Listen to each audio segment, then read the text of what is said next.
I'm very excited and pleased to invite to the stage Mr. Martijn Pronk, Head of Digital and Publishing of the Rijksmuseum, who came all the way from Amsterdam to tell us about the digital revolution the Rijks in the past few years, specifically about the Rijksstudio and the engagement with online visitors and physical alike.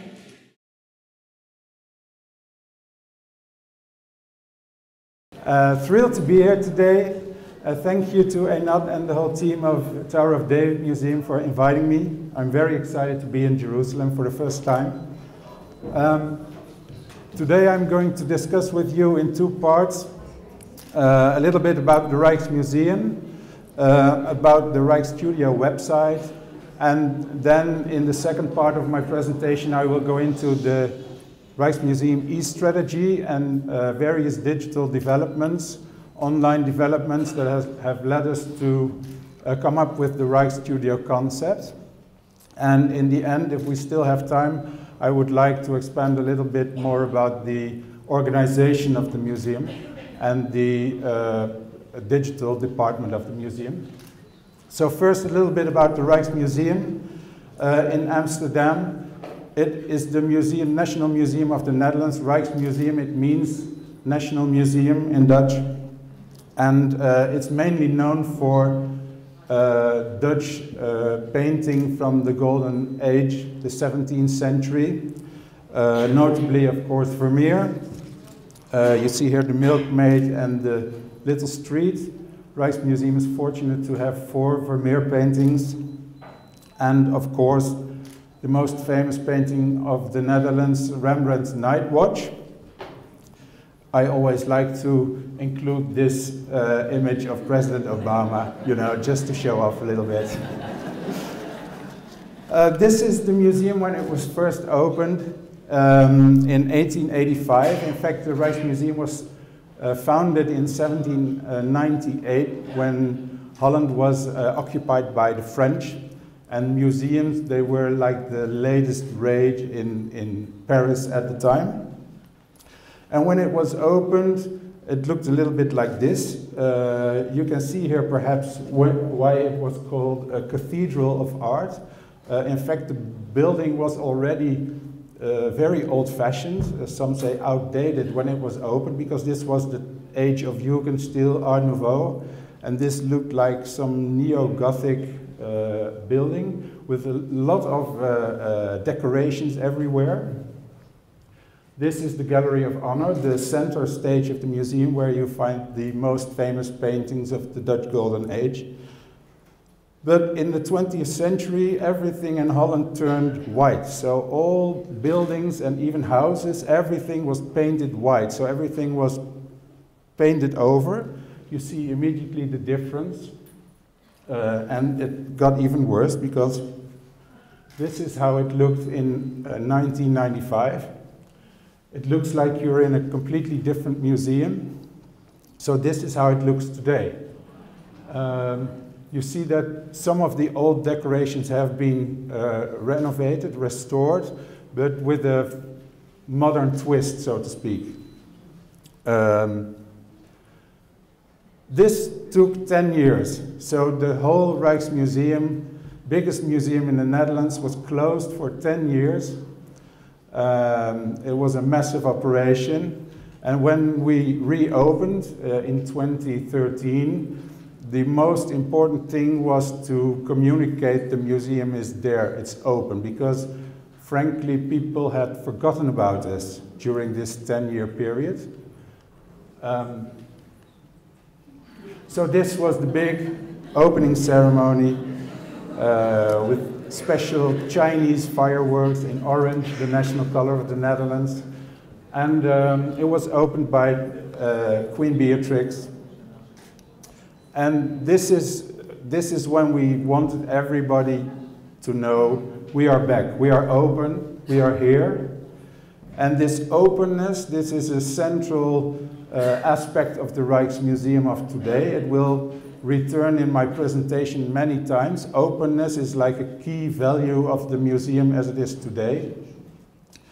And you can immediately see when you walk through the museum how this openness has been realized, because in the old days, the museum had many different departments, many different rooms.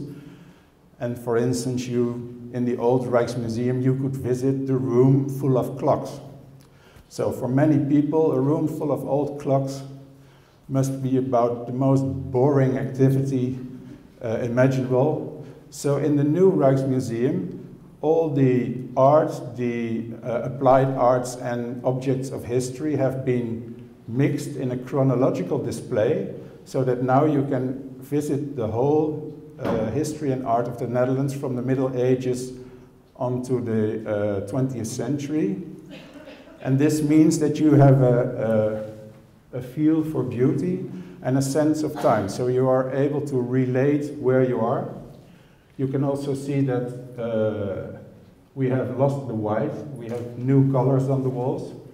And you see that all the objects are in display. So if you visit this room, for instance, it is possible to get to imagine how well-to-do people lived in Amsterdam in the 17th century.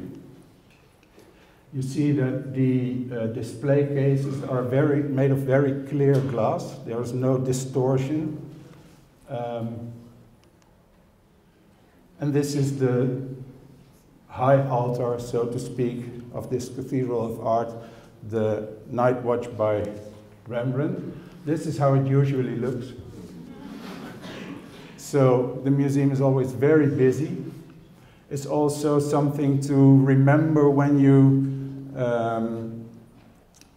everything that we do in the digital department is always aimed at large numbers of people. So there's a lot of volume all the time. This is nice, just an intermezzo. When you start digging in Holland, it's completely different from Jerusalem. When you start digging, you hit water immediately. So this is when we renovated. The whole museum was underwater. Amsterdam itself is under sea level. So we've come a long way. This is how it looks today. The atrium of the museum is public space, so you don't need a ticket to go to the cafe, to the shop. There is an auditorium there. Many events take place all the time. And also very important, the museum has beautiful gardens, and it's in the middle of Amsterdam, so this is like a really nice place for people to relax. You see, I don't know if this has a pointer. Oh yeah, it has a pointer. You see here the fountain is very popular with all the kids in Amsterdam, and you see the mothers drinking wine and the kids playing in the fountain. We love that. It's also publicly accessible. So we have been attracting well over 2 million visitors every year since the reopening. And we are very fortunate to be able to welcome a lot of children. It is our dream and our goal to have all the children in the Netherlands visit the Night Watch before the age of 12. And there are several sponsors helping us to realize that dream.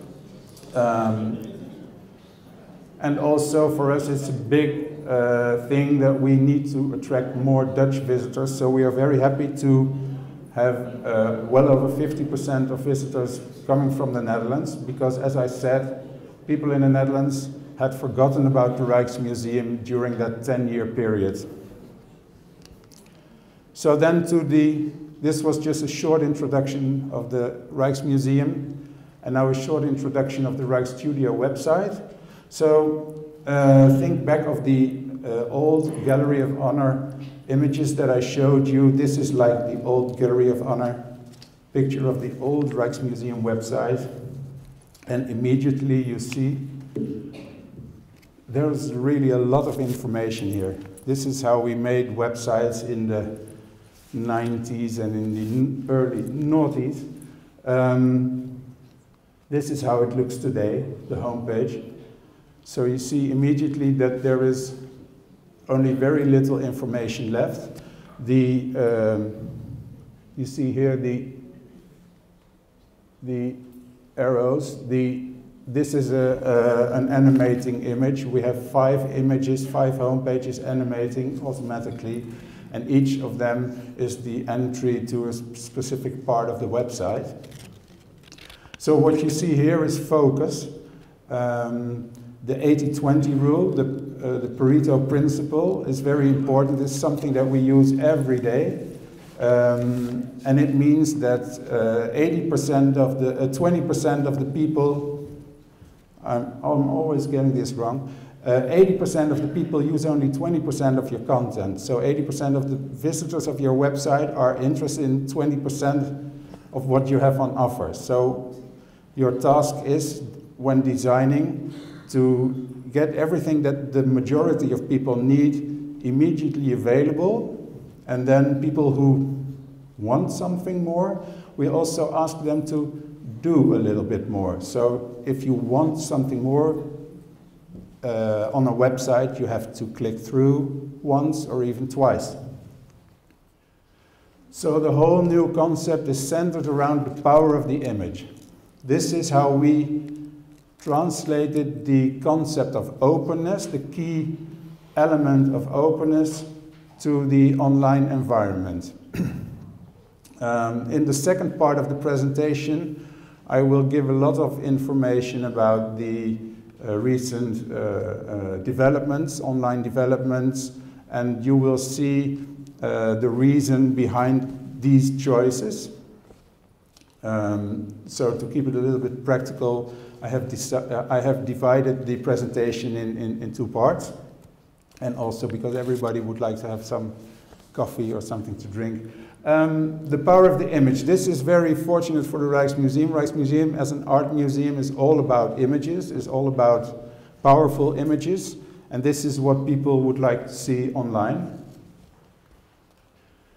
All these images have been digitized during this 10-year renovation period.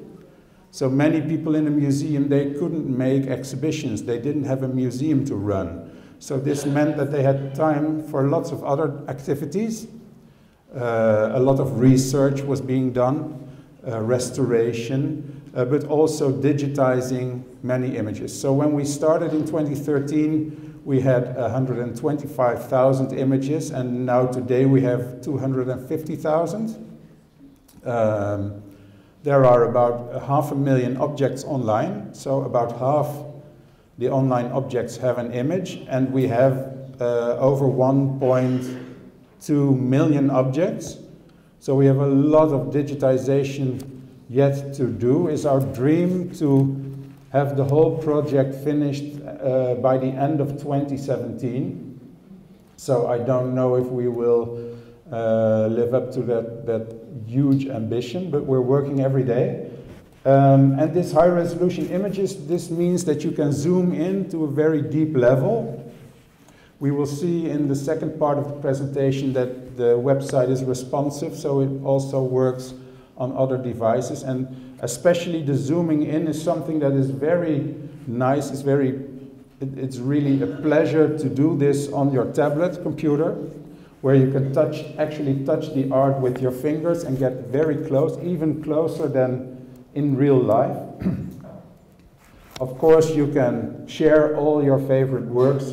Every work has these buttons. We will add some buttons for the Chinese market, where they have different social media.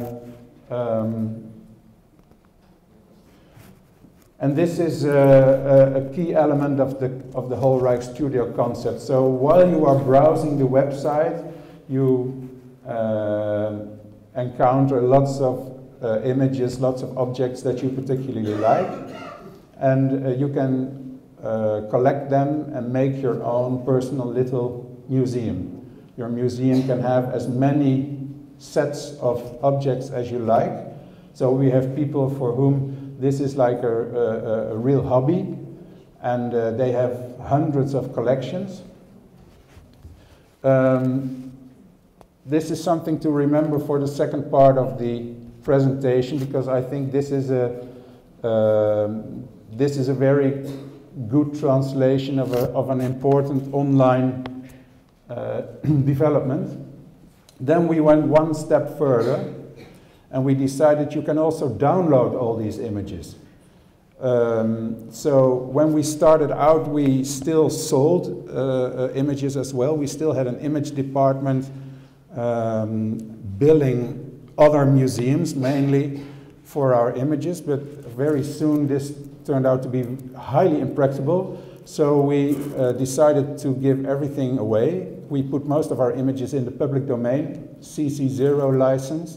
So this means that you can download these images for whatever reason you like, both for private use and for commercial use. And this is the payoff under which we do all this. Make your own masterpiece. So download these images, get to work with them, do with them whatever you like. For instance, this rub-on tattoo.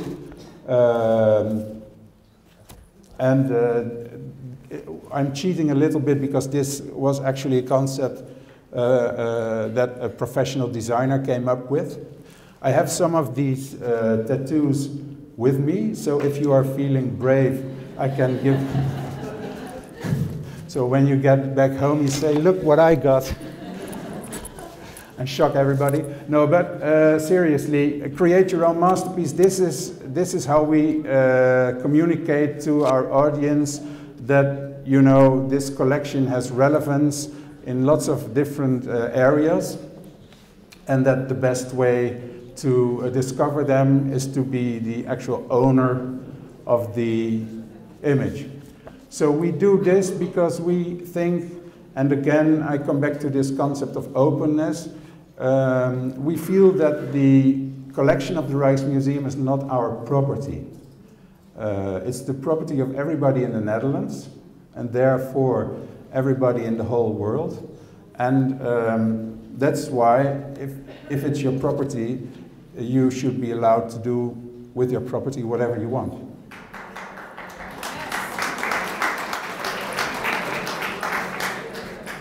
Thank you. So these are some results before we get to the last sheet. You see there are over 250,000 of these personal Rijksstudios. So you can,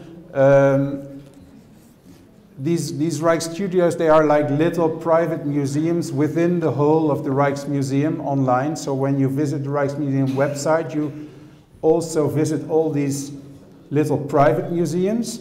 When you search the website, you also search all these little private museums. And some of them are really spectacular because people come up with the craziest and most original ideas. Some of them are really creative. We really love some guy who is collecting lower left corners of paintings. And this gives you a really strange view, a completely new view on this part of the collection. There are many people who collect flowers, of course, and animals, landscapes, seascapes, and whatever. But so if you would, for instance, search for Jerusalem on the website, you will find many prints, photographs, paintings. So it would be very easy to start your own Jerusalem museum within the bigger environment of the Rijksmuseum. So over 250,000 people have done that, and together they have over 645,000 different collections. Some people have dozens of collections. And we have well over 3 million image downloads since we started.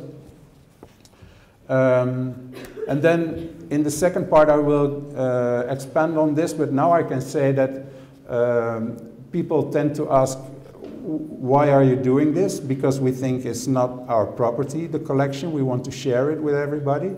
But also they ask, if I can download everything, I will never visit the museum again because you give me the opportunity to start my own museum. But I always think of all these images that are out there as little ambassadors of the museum.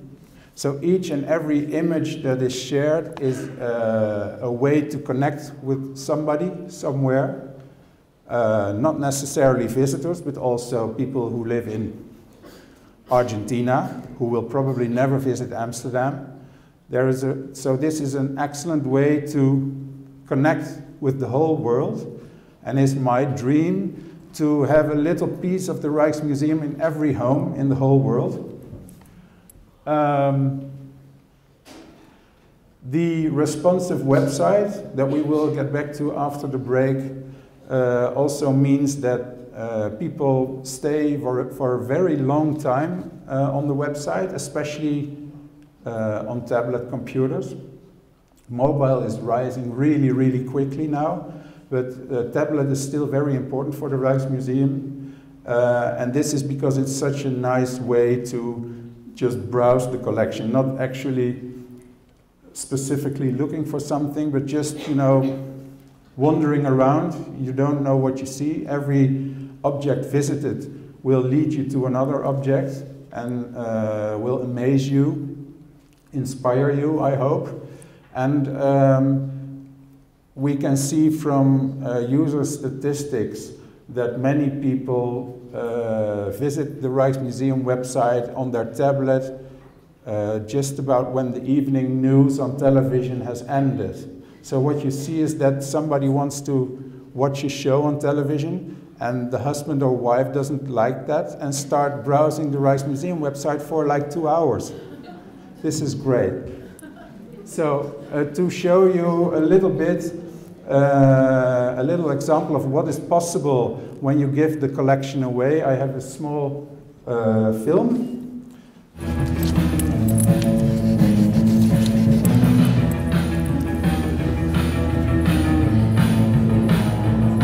No, it's finished.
Okay, thank you.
This model, I think, is from the year 2000 or something. So since then we have had, of course, the big rise in social media. So we can add a fourth type of media, shared media. And this is when people share the earned media together. And that means even less influence, because now the whole world is is owner of this media. And you see that the images that we send out in the world, as I said, I see them as little ambassadors of the museum. This is all earned media, this is all shared media. I have no control anymore. But all these people using these shared media and these earned media, they are also like ambassadors for the museum in the way that they use these images. And this is a good example of what this brings to the museum. I showed you these different groups of people that we make the website for, the cultural snacker being the majority. But of course there's also a lot of people visiting the website who have nothing to do with the museum at all. Website, of course, that's logical, is also a means to reach out to people who will never visit the museum. And also to people who never want to visit the museum. There's many more people who are not museum visitors in the world than there are museum visitors. So we would like, through Rijksstudio, to connect with as many people as possible, and this is necessary if we are to realize this dream of being in every home in the whole world. We need to reach and connect with all these people who are not museum lovers, who never visit a museum, who are really not interested in art. So that's why I chose these two pictures of cats, because like 25% of the internet is cats. Cats are, I have cats myself, but I never understand why. So 25% online is cats. And so there's lots of people who do things online that have to do with cats. They have cat blogs, they collect crazy cat videos from YouTube, whatever. So now I say, you should visit the Rijksmuseum. We have the most beautiful cats in the world. And also because you can have these detailed images, you can get, and we have these high resolution images. Now it's possible, it's very easy to get cats out of big paintings. So we have paintings with 100 animals, and you can just pick out the cat and put it on your cat blog. So now, in this situation, we have gained relevance, we have made a connection with somebody who would never have dreamt of visiting the museum, who will probably never visit a museum, but who could return to us in search of more beautiful cats. So this means that Rijksstudio has broadened our fan base, so to speak, our potential customers. This is only possible, of course, if you're not bothered by all kinds of copyright laws. So in the Rijksmuseum we are very fortunate in the situation that almost all of our artists are long gone, they are all dead, and we have had the rights of all these images. So we also have had the right to put them in the public domain. CC0 means that you lose all control. You don't need to acknowledge that you took a picture from the Rijksmuseum. Of course, we hugely appreciate if you do, but it's not obligated. On the other hand, it's prohibited under this license to use these images and give the impression that you are in some way endorsed by the Rijksmuseum. So it's a two-way street, so to speak. Of course, we also have a lot of images that are still under copyright. Some of them we put online, but they are not downloadable, so you can collect them. This is mainly the photography collection. There's a lot of contemporary photography in the collection, and many of these photographers still have the copyrights, and also artists that have not have passed away not already 70 years ago. And then of course we have some images that are copyrighted, and the copyright holder prohibits us to publish them online. So the funny thing is that Rijksstudio was such a big success that many photographers called me and asked, so I know I'm in the collection, but I can't find my own work on the website. And then I had to tell them, that's because you didn't give us the permission to copyright, to publish your work. And that's when they immediately said, no, you have to add my work as well, I want to be there. And I think this is kind of a brave step because most of the time I don't really believe in the fiction that the reproduction of the work is the same as the work. But of course in photography the difference is, you know, hypothetical. If you make a good print, you have high resolution image, you print it on good paper, you can approach the original work very closely. So I think we should applaud all these photographers for having the courage to add their work. And of course, for them, it's also a new way to distribute their brand, their work to all these new groups. So they profit a lot as well, they benefit as well. So one of our directors once famously said, I really don't give a if you print Vermeer's Milkmaid on toilet paper, as long as you use our Milkmaid. So this is Google image search. And this is the right one. So now you see another important part of publishing all your work online. There's like trillions of milkmaids in the world, and they're all wrong. So we know we have the only one, the original. Our image of the original is the best.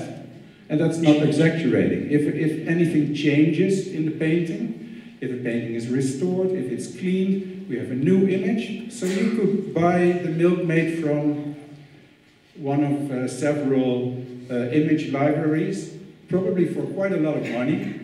And then you would get the milkmaid from 2000. And at the same time, you can get the milkmaid of 2016 for free at the Rijksmuseum. So, one of my own personal annoyance is that museums keep on charging each other for images. So I think with this we took a step to say, no, it's free for all museums. I'm also a publisher of a museum, so this means that I use a lot of images from museums all over the world, and sometimes I'm amazed at what they dare to ask for mediocre quality images. And then I always think we should, you know, charge commercial publishers, that's no problem, but not each other. Everybody needs this money. So now we move to the public again. It's one thing to say everything's for free, come and take it, but that's not a very active position. So we came up with a whole program to support this concept. For instance, we work very closely together with Etsy.com, where over 1 million creatives from all over the world sell their own homemade products. Some of them are they are, you know, like regular companies, very professional, and there's also amateurs who make their own stuff at home. Of course, this Rijksstudio with 250,000 high resolution images, and also the possibility to take details from all of these images is like a Fundgrube, like a gold mine for everybody who's active on Etsy.com. So you see, for instance, the kimono is made by a Canadian fashion designer who sells exclusively on Etsy, and that was her best-selling product ever. We have had people who use images or parts of images on plates, all kinds of things, and they can sell these, of course, because we put all these images in the public domain, so we have no right to tell them what to do. It's completely free. And this is very nice because this is another way of distributing this collection. We also started the Rijksstudio Award. These are the first winners. They came up with the concept of using colors from Rijksmuseum paintings to develop all kinds of cosmetics. And I've actually tried for a year to get this into production, but it turned out to be so difficult for me because I know nothing about cosmetics, so that we had to give it up in the end. But this is also very good for public relations of the museum. It got a lot of attention also through Etsy. These are the winners of last year's award. They came up with a bracelet that has all the hands from all the prints by Rembrandt in the Rijksmuseum collection. So they took all these prints, it's like 1,400 of them, and they took out all the details of the hands and made them into a kind of a book bracelet. And this is more like an art object in itself. So again, we say this illustrates perfectly the slogan, make your own masterpiece. And then finally we have participated in the Salone del Mobile in Milan. It's a big annual event where all the major creatives of the whole world gather. So this is the excellent opportunity to show off what we have to offer. You see here that Droog, leading Dutch design agency, have made all kinds of objects using the Rijksmuseum collection, and through them we get into contact with designers and creatives all over the world. And then we have a lot of partnerships and licensing things. This is La Dress. They have made a lot of these dresses. They've proved to be very popular. But also we've been on milk cartons. And you could ask, yes, I hesitate to show you the milk cartons, but this raises the question, can there be too much Rijksmuseum, you know? Can there be too much of a good thing? And also, because it's all earned media, it's all shared media, you have no influence at all. What if people do nasty things with your collection? What if what they design is ugly? What if it's obnoxious, discriminatory? I think that you're talking about your collection, but the creations themselves, the copyright is relevant to the creations. It doesn't matter who currently owns the creation. Yeah. If it's in Israel, it's 70 years. After 70 years, it's public domain automatic. Yeah. So what you're doing is just helping them by giving a high resolution or the correct image, but it's not really in your control. No, but the images themselves are also copyrighted. I think this is very unfair. Digital photo of the image. This is very unfair. I don't agree with the law at all. But this is unfortunately the case. So this situation, for instance, this makes that if you have a chair designed by a famous designer, I have to pay the designer copyright to make a photo of the chair. And my point is the photo of the chair is not a reproduction of the chair. So how can you compare the photo to the chair itself? This is just silly. But even so, we have to pay the designer of the chair. So this is why we say we don't charge anything at all. But thank you for your question. There can, of course, be too much Rijksmuseum, but on the other hand, this is the Louis Vuitton store in Paris. I think the Louis Vuitton bag is a very good example of what I'm trying to say here. I think that every minute somewhere in the world, on a boulevard or a beach, there is somebody buying a fake Vuitton bag, right? And so I ask you, so if you have this fake bag, you know it's a fake, but you like it, so the minute you would have the funds, you would have the wealth, the means to buy a real one, you would buy a real one. But they look exactly the same as the fake one. So why on earth would you bother to buy a real one? It's just like throwing money away, right? But that's not true, because it's here. If you have a real one, you know you have a real one, and you know that the other ones are not real. So this, apparently, this emotion, this feeling that you have, adds value to the mere object. And so I actually took the bother to check Vuitton annual reports, and I can say that for the last 6 years, the Vuitton leather division has had double-digit growth numbers. So what they say, this is harming our business, is not true. It's the other way around. And this is the same for the Rijksmuseum collection. So if you have these images everywhere, it's not harmful. People know it's not the real work by Rembrandt. They know it's an image. And this gives them an emotion when they see the real thing. The real thing cannot be copied. So the emotion that you have when you visit the museum and see these works in real life has nothing to do with the emotion that you feel when you print the night watch on a teacup. They are completely different things. But printing the night watch on a teacup makes you an ambassador of the museum, makes you connected to the museum, gives us the opportunity to start communicating with you. Because all these people who download images, I have all their email addresses. So that's an opportunity for me to start a relationship. So in the old days,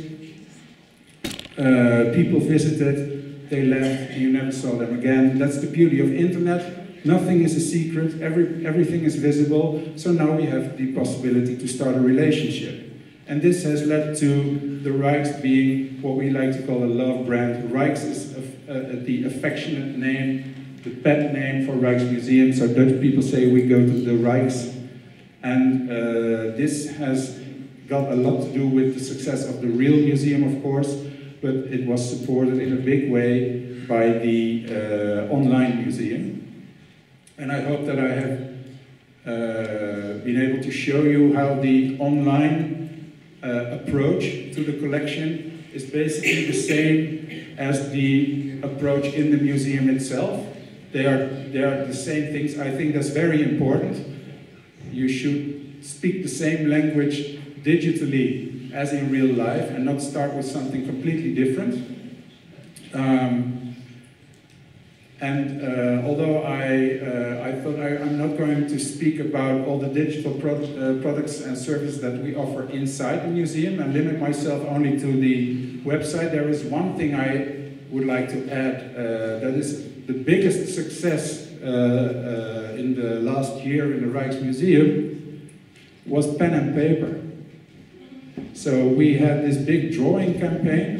So you are allowed to bring your pencils and your book, your sketchbook into the museum. Just go sit somewhere.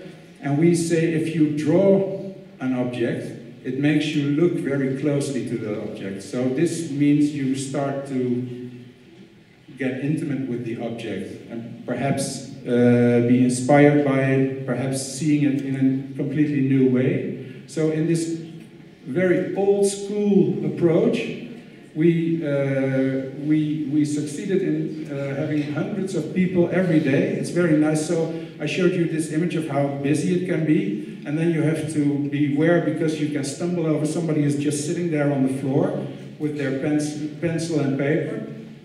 So this means it doesn't always have to be like these super cool new digital projects. The trusty old pencil will do it sometimes. So to end, I would like to say a few things on the people who do all this.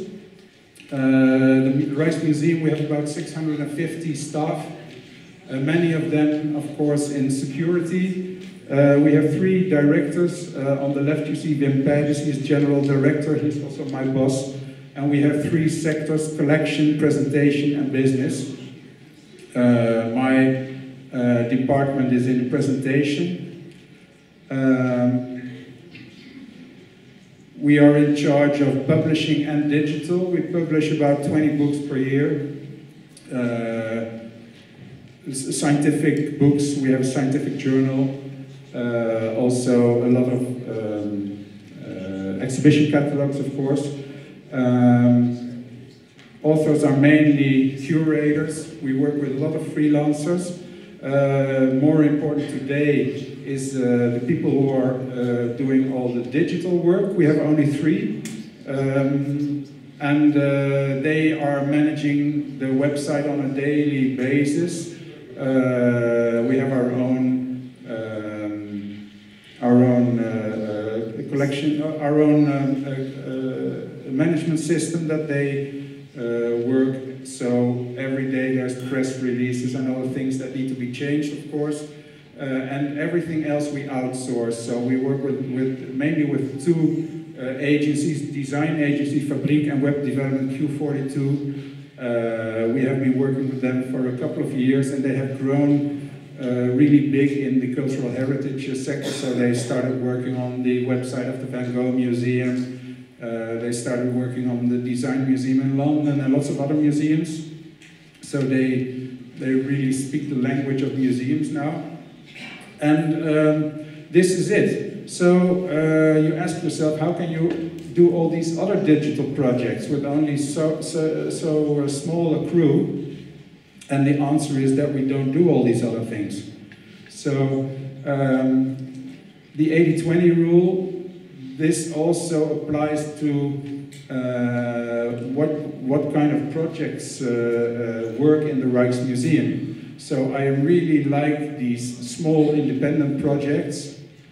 For instance, the tape ball that we just saw, that's just digitally and conceptually, I think it's an amazing product. But on the other hand, I think it's a product that is very hard to manage. So once you introduce it, it's very hard to change it. So what if you want to have different artworks in it, for instance? You have to do all kinds of manual labor. It will probably be expensive, and the sponsor who paid for it in the first place is gone. So there's all kinds of problems there. So that's why we chose like a big project that can include everything. It's easier to manage, it has its own system. And this, unfortunately sometimes, this also means that I have to say no to a lot of projects. So another big problem, of course, with all these smaller projects is the distribution of it. So you have these wonderful new items, and how on earth are you getting them across? How on earth are you getting them noticed by people? You have to start all over again each and every time. So people have to, for instance, they have to visit your website all the time to see what new projects you have on offer. Well, they're not going to do that. So again, the 80-20 rule, you have to ask yourself, is this a really cool project that I make for the 20%, or do I make it for the 80%? So, and we focus on the 80% all of the time, even if it means that we have to disappoint sometimes the 20%. This is my my approach to digital developments in the museum. And then, to conclude, I have one last film for you, and then I'm finished. Let me see this.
But the visitor who is the creator of content I was referring to in the beginning.